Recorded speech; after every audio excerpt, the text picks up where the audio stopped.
My name is Joanne, and I'm 58 years old.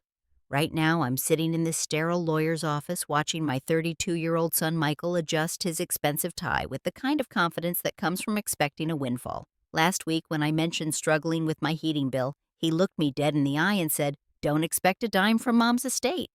He meant Patricia, his stepmother, who passed away, leaving $55 million behind. The mahogany table between us feels like an ocean, and Michael's smirk tells me he thinks this meeting is just a formality before he inherits everything. But something about the lawyer's expression makes my stomach flutter with anticipation.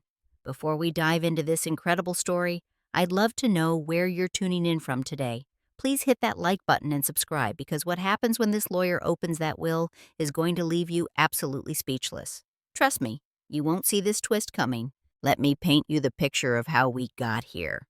I spent 25 wonderful years married to Robert Sullivan, believing we'd grow old together in our cozy house on Elm Street.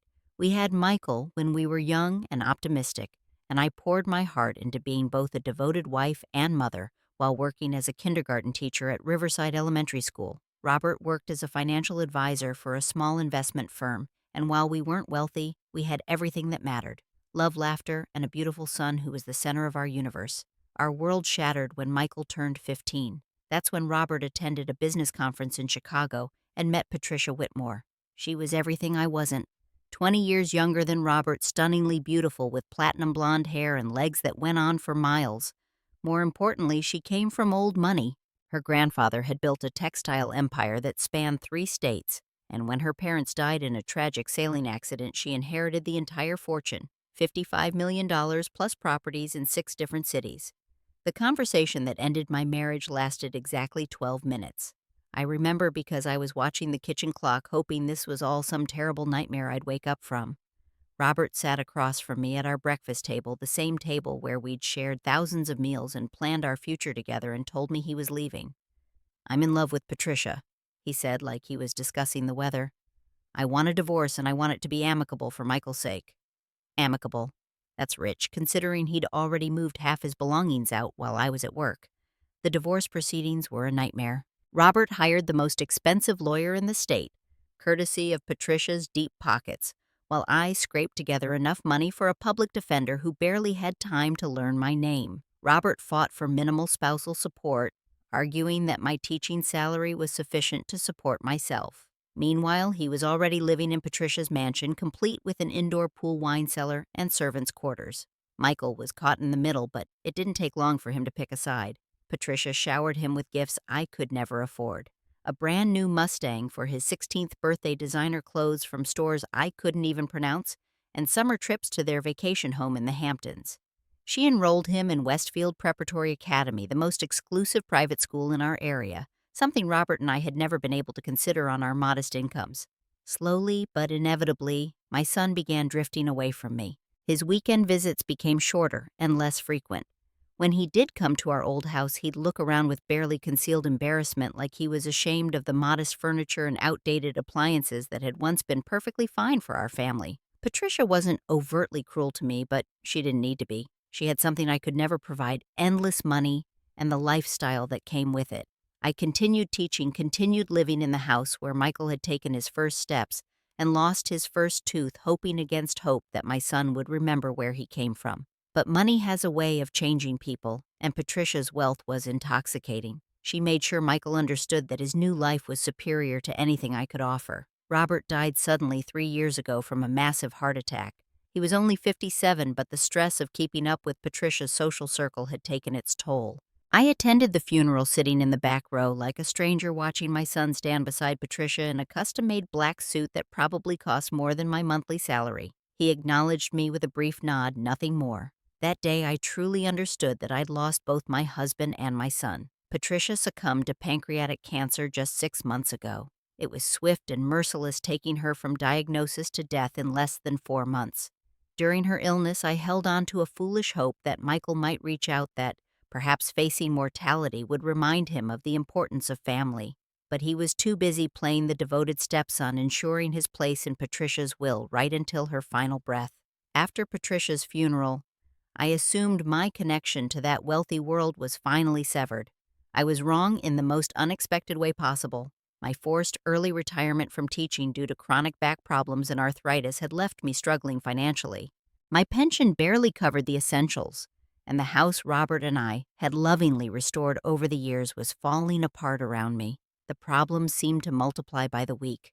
The kitchen ceiling had a water stain that grew larger after every rainstorm, evidence of the roof damage I couldn't afford to fix.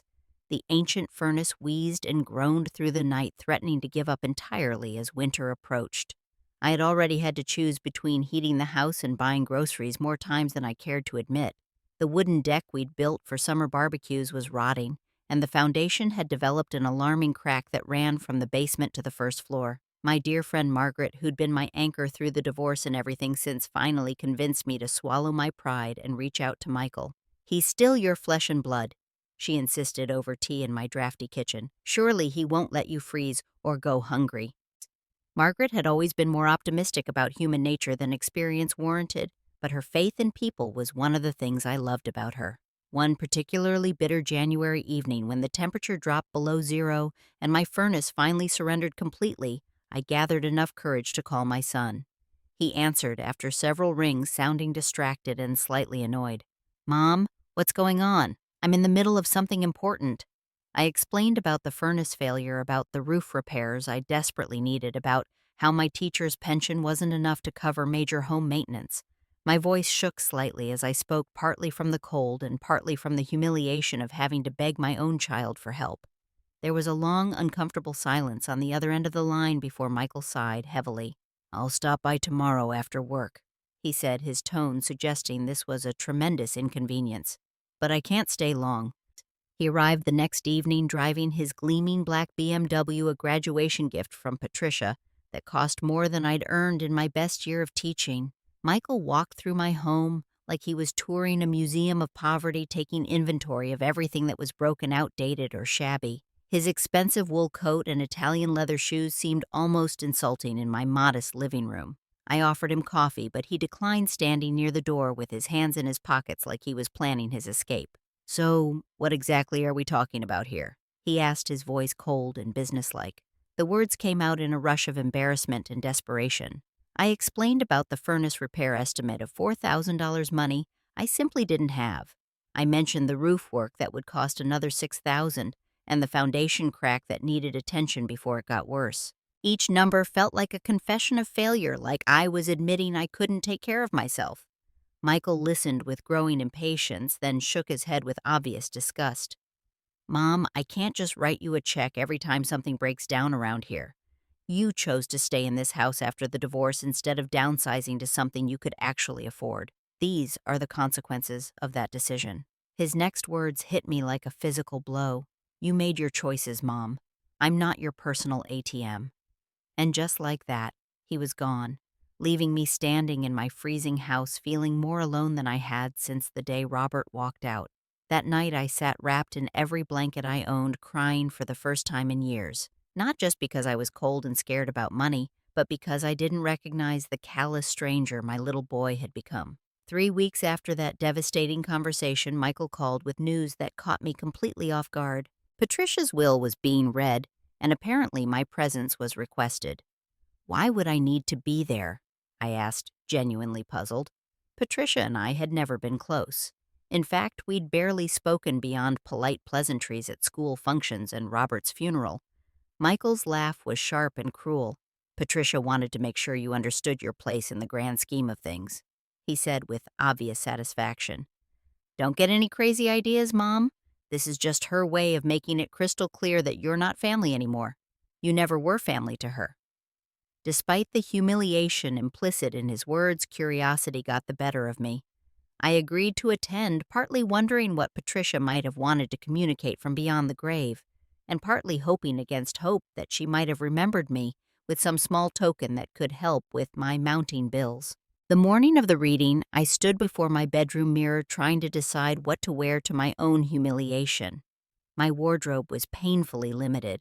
I owned exactly one black dress purchased for Robert's funeral and worn only twice since then, and a navy blue pantsuit that had seen better days but was still presentable. I chose the black dress hoping it struck the right note of respectful mourning. Michael was already at Thompson Williams and Associates when I arrived. I could see his BMW in the reserve parking area, polished to a mirror shine and gleaming in the afternoon sun like a monument to everything that had gone wrong between us.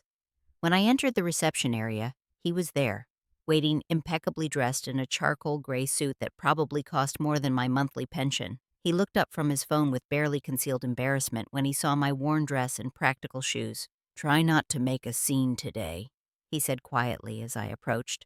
"This is important, and I don't need any drama from you."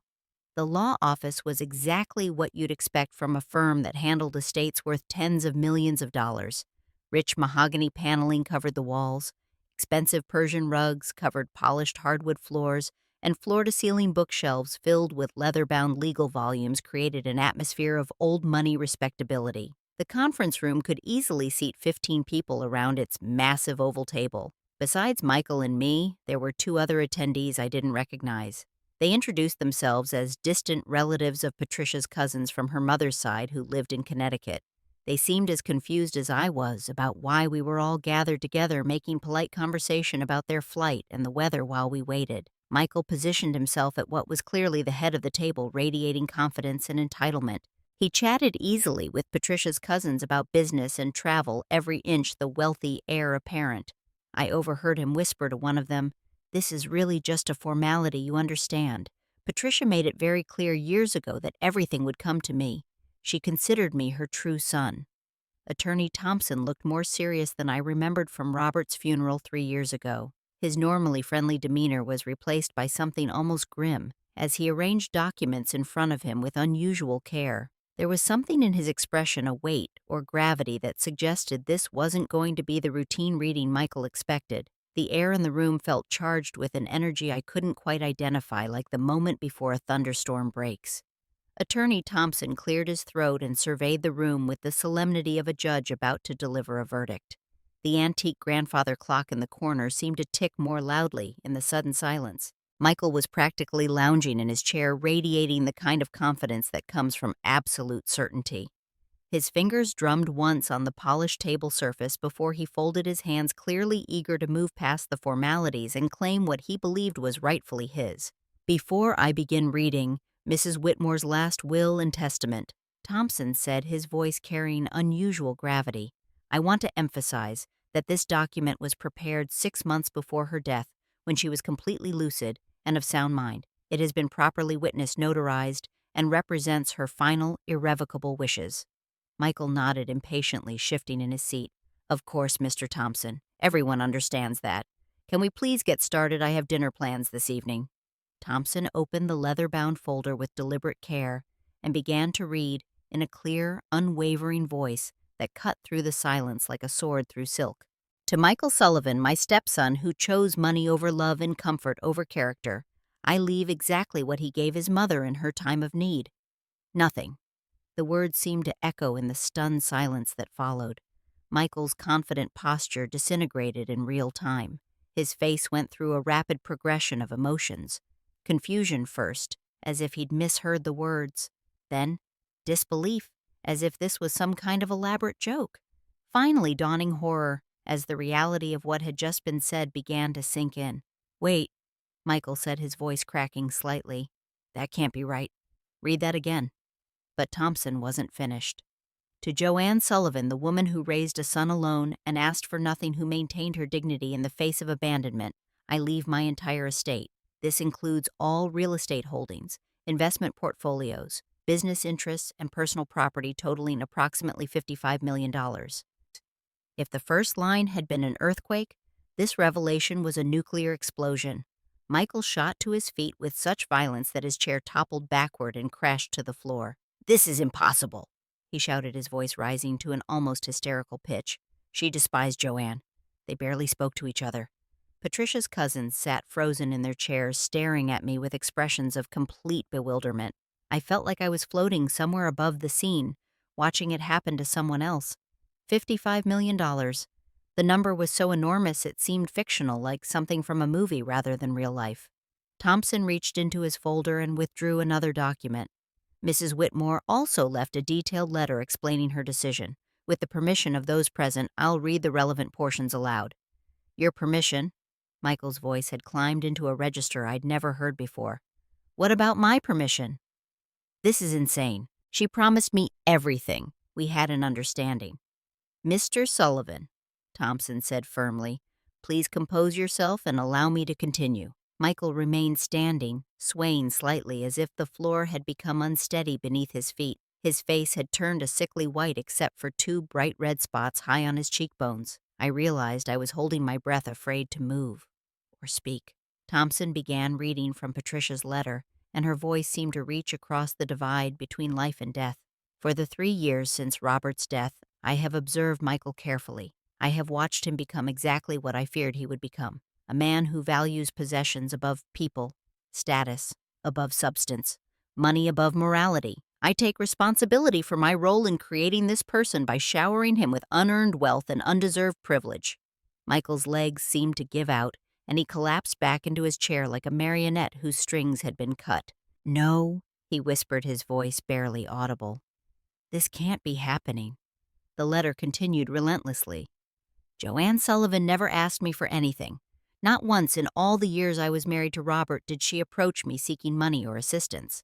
Even when I knew she was struggling financially, even when I knew her own son was refusing to help her with basic necessities, she maintained her pride and dignity. She has shown me what true strength looks like, and I am ashamed it took me so long to recognize and honor it. Tears were streaming down my face now, but they weren't tears of joy or gratitude. They were tears of profound sadness for all the years Patricia and I had wasted as strangers, for the friendship that might have been if money and history hadn't stood between us, for the waste of human connection in favor of maintaining artificial boundaries. Furthermore, Thompson read on, I hope this decision will serve as the education I failed to provide Michael while I was alive. Perhaps losing what he never earned will teach him to value what he's always had but taken for granted. The money was never truly mine to begin with. It was passed down through generations of hard work and sacrifice. Now it will go to someone who understands both the burden and the blessing of true responsibility. Michael buried his face in his hands, his shoulders shaking with either rage or despair. She's destroying everything, he said, his voice muffled by his palms. My whole life, everything I've worked for. You haven't worked for anything, I said quietly, speaking for the first time since the reading began. That's exactly the problem. The next hour passed in a blur of legal explanations, document signing, and shocked departures.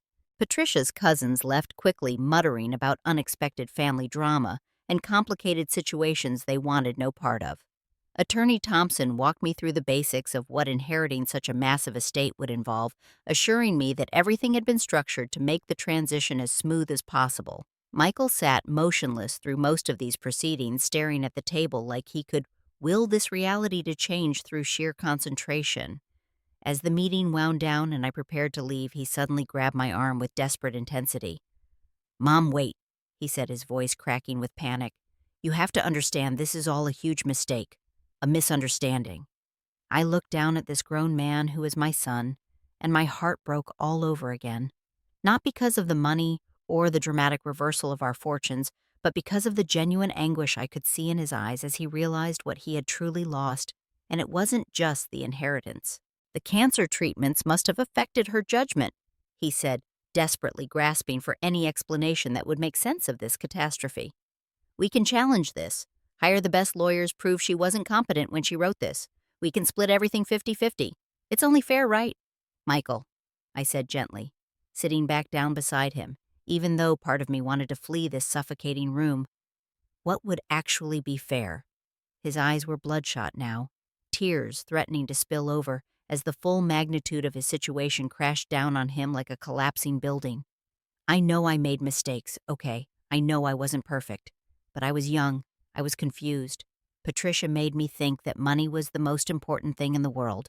I got lost, Mom. I lost sight of what really mattered. For just a moment, I caught a glimpse of the little boy who used to climb into my lap when he had nightmares, who would bring me dandelions from the backyard and call them flowers, who would snuggle against me during thunderstorms. That child was still somewhere inside this desperate man, buried under years of material corruption and misplaced values. I'm sorry. He continued, his voice breaking completely as tears began streaming down his face. I'm so sorry for everything.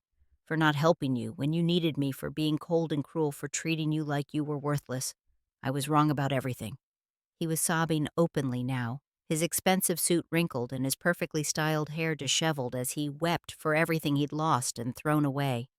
"I don't even care about the money," he said, though we both knew that wasn't entirely true. "I just want my mother back. I want us to be a family again." I reached over and took his hand, the same hand that had once been small enough to disappear completely in mine, now soft and uncalloused from years of privilege and comfort. "I never stopped loving you," I told him honestly. "Not for 1 second, even when you broke my heart into 1,000 pieces. But love and trust are different things, and trust has to be earned back through actions, not words." Michael nodded frantically, clinging to my hand like a lifeline. "I'll do anything you want. Anything at all. Just tell me how to fix this mess I've made." I looked around the opulent law office at the symbols of wealth and power that had seduced my son and stolen his soul, then back at his tear-stained face. And first, I said, "You need to discover who you really are when you can't rely on other people's money. You need to learn what I had to learn when your father abandoned us, how to stand on your own 2 feet and build a life based on your own efforts and values." The weight of Patricia's gift was beginning to settle on my shoulders like a heavy cloak. $55 million represented more money than I could spend in several lifetimes, but it also carried the enormous responsibility of either saving or destroying what remained of my relationship with my son. Patricia had given me the power to shape Michael's future, and I was starting to understand that this was a far more complex gift than simple wealth. I left the law office that afternoon feeling like I was moving through a dream, driving my 15-year-old Honda Civic home to my house with the broken furnace and leaking roof. I was now technically one of the wealthiest women in the entire state. Michael had begged to follow me home to continue our conversation and explore ways to fix the situation, but I told him I needed time alone to process what had happened. The look of absolute desperation in his eyes as I walked away would haunt my dreams for weeks to come. He stood in the parking lot beside his BMW, watching me drive off in my modest car, looking like a man who had just watched his entire world collapse in the space of an hour. That evening, I sat in my cold living room, wearing the same threadbare sweater I'd worn through 2 brutal winters, trying to wrap my mind around the seismic shift that had just occurred in my life. For months, I'd lain awake at night worrying about how to afford basic home repairs, and now I could purchase a dozen houses without making a dent in my net worth. But the money felt heavy with obligation and expectation, weighted down by Patricia's clear intentions and unstated hopes. I thought about the letter she'd left about her desire to teach Michael lessons she'd been unable to impart while alive. But what kind of lessons? Was this meant to be a temporary wake-up call that would shock him back to his senses, or a permanent consequence for years of selfish choices? Patricia had provided no roadmap for how to handle this enormous responsibility. My friend Margaret arrived the next morning with fresh coffee and her trademark directness about life's complications. "So," she said, settling into my kitchen chair like she had thousands of times before, "you're rich beyond most people's wildest dreams now. How does that feel?" "Terrifying," I admitted without hesitation. "I have no idea what Patricia expected me to do with all this money." "Maybe that's exactly the point," Margaret suggested thoughtfully. "Maybe she trusted you to figure out the right thing to do, precisely because you're the kind of person who worries about doing the right thing." Over the following days, Michael called my house constantly. His voicemail messages grew increasingly desperate with each passing hour. He appeared at my front door 4 times in the first week, looking more disheveled and panicked each time he showed up. I learned through these conversations that his financial situation was far more precarious than I'd realized. The BMW was gone sold to pay immediate debts. His expensive apartment would have to go next. Apparently, much more of his lifestyle had been subsidized by Patricia's wealth than anyone had understood. 10 days after the will reading, he appeared at my door again, but something fundamental had changed in his appearance. The expensive designer clothes had been replaced by ordinary jeans and a simple button-down shirt. His usually perfectly styled hair was uncombed and messy. Deep shadows under his eyes suggested he hadn't been sleeping well, if at all. "Mom," he said when I opened the door, "I need to tell you something important. I lost my job." I invited him into the kitchen and put the kettle on while he explained the devastating details. His position at Morrison Marketing had been less about his actual skills or qualifications and more about his connections to wealth and influence. The company had been aggressively courting Patricia's business, hoping to land her family's textile empire as a major client. With Patricia dead and no inheritance to leverage, Michael had become not just expendable, but actually embarrassing to the firm's ambitions. "I've been living way beyond my actual means for years," he confessed, staring down at his hands wrapped around the warm mug I'd given him. The penthouse apartment, the car payments, the credit card bills, the expensive dinners and vacations. I always assumed I'd have Patricia's inheritance to fall back on eventually. Now I realize I don't even know how to live like a normal person. It was painful beyond description to watch my son confront the harsh realities of his situation, but I also felt the first genuine spark of hope I'd experienced in years. For the first time since he was a teenager, Michael was being completely honest with me about his life, his failures, his fears, and his complete lack of practical life skills. "What are your plans now?" I asked gently. "I honestly don't know," he said, and I could hear the fear in his voice. "I've never had to actually take care of myself before. Dad supported me. Then Patricia supported me. I don't even know how to create a realistic budget or cook a proper meal." That night, I finally understood what Patricia's true gift had been and what she expected me to do with it. The next morning, I called Michael and asked him to meet me at First National Bank downtown. He arrived looking nervous and hopeful in equal measure, probably expecting me to hand over a substantial check that would solve all his immediate problems and restore his comfortable lifestyle. Instead, I handed him a small manila envelope and watched his face as he opened it. Inside was a cashier's check for $50,000 and a handwritten letter I'd spent hours composing. "Before you get excited," I said firmly, as his eyes widened at the amount, "let me be very clear about what this represents. This is not your inheritance. This is not a gift. This is a loan to help you start over from scratch, not to make your life comfortable again." Michael looked up from the check with confusion and dawning disappointment written across his features. "But Mom, there's $55 million sitting in accounts with your name on them. This is—" He trailed off as understanding began to dawn. "You're really not going to share the inheritance with me, are you?" "Not in the way you're thinking," I confirmed. "Patricia left me this money for very specific reasons, and I believe I finally understand what she wanted me to accomplish with it." I explained the plan that had crystallized in my mind over the past sleepless week. I was going to establish a charitable foundation dedicated to helping single mothers who found themselves struggling financially after divorce or abandonment. Women like I had been women who needed assistance with emergency expenses while they rebuilt their lives from nothing. The foundation would provide grants for housing deposits, medical bills, car repairs, and all the countless small disasters that could devastate a family budget when you're living paycheck to paycheck. "But what about me?" Michael asked, and I heard echoes of the little boy who used to beg for one more bedtime story, one more glass of water, one more hug before lights out. "You are going to learn exactly what I learned when your father walked out on us," I said. "How to survive and eventually thrive using only your own efforts.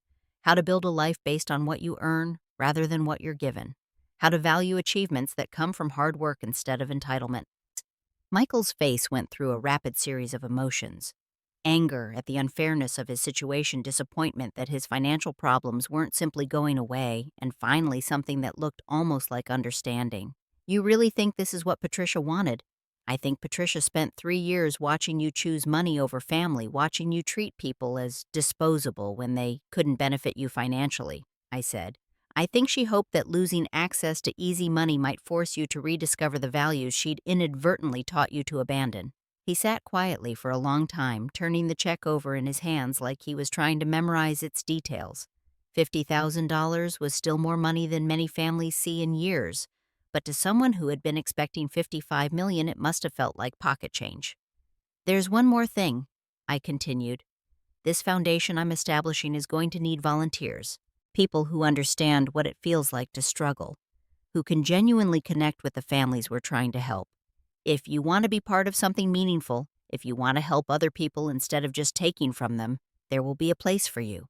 Michael looked up at me with tears forming in his eyes again. "You would actually trust me to help with something that important, after everything I've done, after how badly I've disappointed you." "You're still my son," I said simply. "People can change and grow if they want it badly enough and are willing to do the hard work it requires. But you have to genuinely want to change, Michael. You have to choose to become the man you want to be, rather than the man Patricia's money turned you into?" He nodded slowly, carefully folding the check and placing it in his wallet with the reverence of someone handling something precious and fragile. "I don't know if I'm strong enough to start over completely. I'm scared I'll fail at everything. I didn't think I was strong enough either when your father left me with nothing but bills and a broken heart," I told him honestly. "But strength isn't something you either have or don't have. It's something you build day by day, choice, by getting up each morning and deciding to try again." 8 months have passed since that life-changing day in Attorney Thompson's office, and I'm sitting in the same kitchen where I once worried about choosing between heating and groceries, but everything has been transformed in ways I never could have imagined. The house has been completely renovated, not into some ostentatious mansion, but into something warm, welcoming, and beautiful. The leaking roof has been replaced, the heating system is state-of-the-art, and I've added a beautiful sunroom where I can read and watch birds at the feeder I installed outside the window. But the real transformation isn't in my physical surroundings. It's in my son. Michael found a modest one-bedroom apartment in a working-class neighborhood and got a job at a nonprofit organization that helps unemployed people develop job skills and find work.